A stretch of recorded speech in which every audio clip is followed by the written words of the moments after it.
m'a envahi. Voilà ce qui se passe. Je suis chez moi, apparemment seule, dans notre petite maison, quelque peu isolée à l'extrémité est de notre village. J'ai décidé de garder une trace de ce qui se passe ce soir. Je ne sais pas où est passé mon mari et j'ai un sentiment étrange sur cette soirée. Ça a débuté il y a quelques heures. Après cette longue journée bruyante, due au nettoyage des espaces verts de l'autre côté de la rue, je suis allée me coucher sans allumer la lumière pour ne pas réveiller Tom. J'appréciais le silence de la maison tout en regardant à travers l'encablure de la porte. J'observais les ombres du palier sur le grand mur blanc du salon, quand je me suis figée. Est-ce que j'avais bien vu?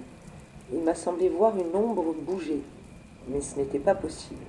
Tout était calme, il n'y avait aucune raison de voir une ombre bouger. Puis soudain, on toque à la porte.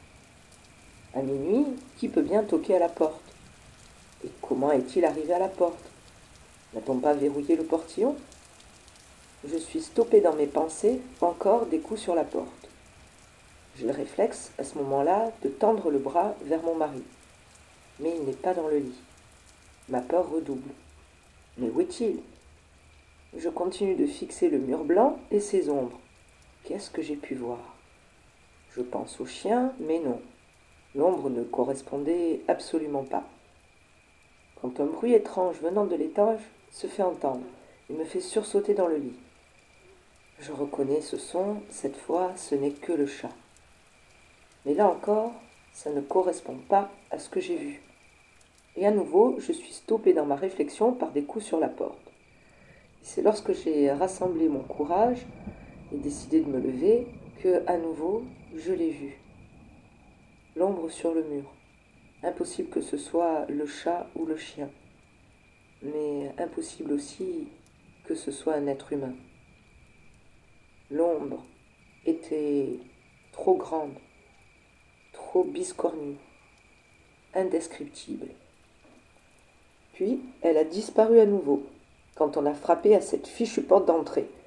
J'ai décidé qu'il fallait que j'aille voir et qu'il était temps d'enregistrer. Voilà où j'en suis maintenant. Donc je vais aller regarder et ouvrir la porte si nécessaire. Je vous dis, au milieu de la porte, il y a une grosse série de carreaux vitrés, ce qui devrait me permettre de voir tout de suite s'il y a quelqu'un ou non.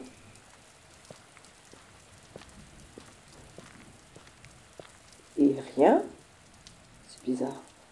Je vais regarder par la fenêtre. Bon, je vois rien non plus. Je vais aller ouvrir. Je suis en ligne avec la police. Arrêtez de nous déranger en pleine nuit.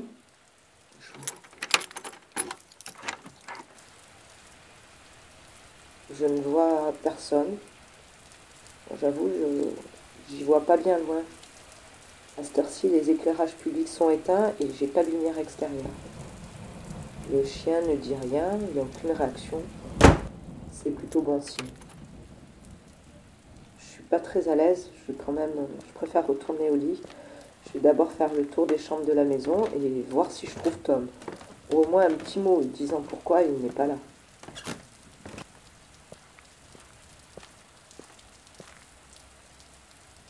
C'est peut-être un peu bête, mais je ne comprends vraiment pas ce que j'ai vu tout à l'heure sur le mur.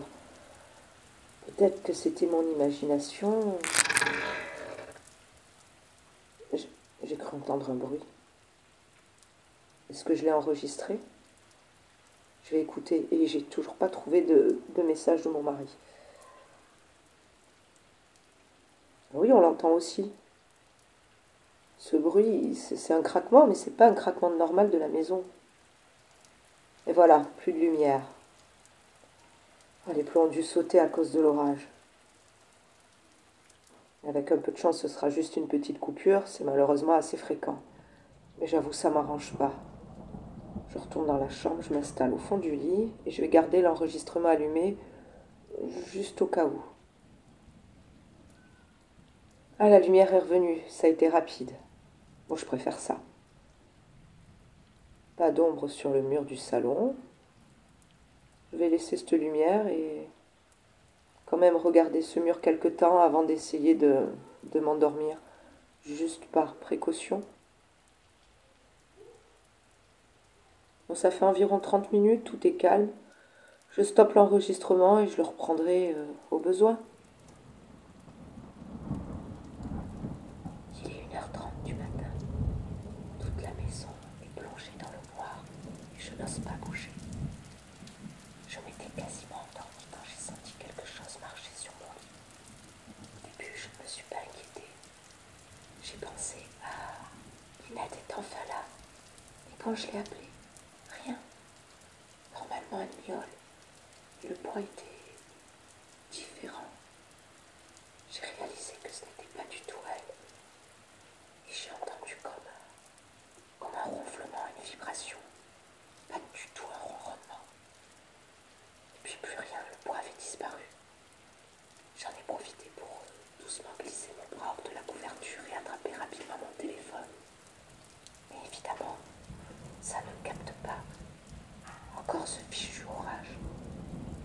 Maintenant, je me retrouve là, au fond de mon lit, à 34 ans, pétrifiée comme une gamine, et qui parle à son téléphone, comme si elle parlait à son doudou. C'est n'importe quoi, je ne peux même pas appeler Tom sur son portable. Je ne sais pas quoi faire. J'ai bien trop peur pour regarder, mais je ne peux pas rester comme ça.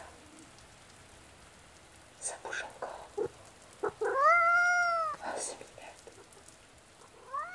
Je ne vois rien. Oh non, je vois rien. Qu'est-ce que ça pouvait être? Encore? Je vais prendre le taser au cas où. Sans mais où est-ce qu'il est rangé déjà? Je vais pas me lancer à l'aveuglette sans savoir où il est. Ah oui, le dernier tiroir de la commode. Où est-ce qu'il est? Voilà. Qui est là? Je n'arrive à voir qu'une ombre. Ouvrez, s'il vous plaît. Ouvrez. Allez-vous-en, s'il vous plaît. Ouvrez. Non, allez-vous-en. Je n'ouvrirai pas. C'est pas vrai, c'est qui cette bonne femme? Chut, allez, calme-toi. Allez, chut. Oh, la lumière est revenue. Je me sens un petit peu mieux. Est-ce que le réseau est revenu aussi? Oh, punaise, toujours pas, dommage. C'est pas vrai, j'ai pas de réseau. Je comprends pas. Bon, allez, ça suffit, je me calme. C'est pas vrai. Bon, ça suffit maintenant. C'est pas possible, je vais ouvrir. Je vais prendre le taser. C'est pas possible. Oh, c'est pas possible. Il n'y a plus personne. Je deviens folle. J'ai bien entendu. Je vais réécouter encore une fois les enregistrements. J'ai l'impression de devenir complètement dingue. Bah non. Sur l'enregistrement aussi, on entend frapper. Il y a bien quelqu'un qui a frappé à cette fichue porte. J'ai bien entendu une voix de vieille dame. Je comprends pas. Il n'y avait personne. Elle n'aurait pas pu se volatiliser aussi vite.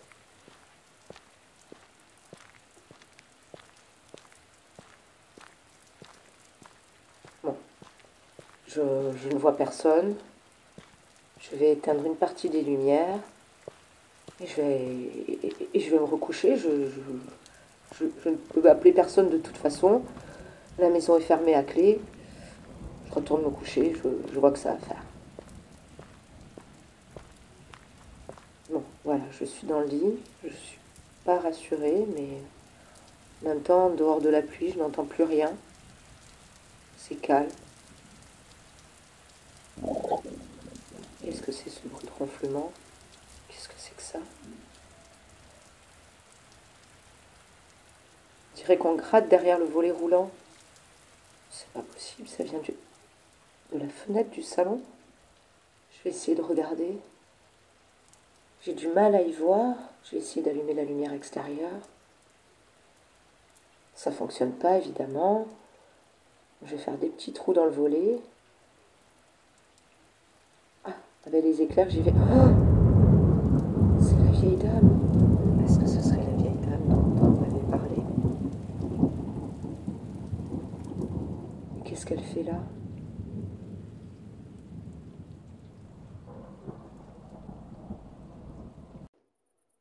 Lundi matin, s'étonnant de ne pas avoir de leurs nouvelles, une amie s'est rendue à leur domicile et n'a pu que constater leur absence. Elle a prévenu la police et bien qu'ayant un double des clés pour venir s'occuper des animaux à l'occasion, a préféré les attendre. Elle est entrée avec la police et ils n'ont trouvé qu'une maison vide et rangée. À part chien et chat, personne. Ils ont fouillé la maison et n'ont trouvé que le téléphone dans la chambre et ont écouté l'enregistrement.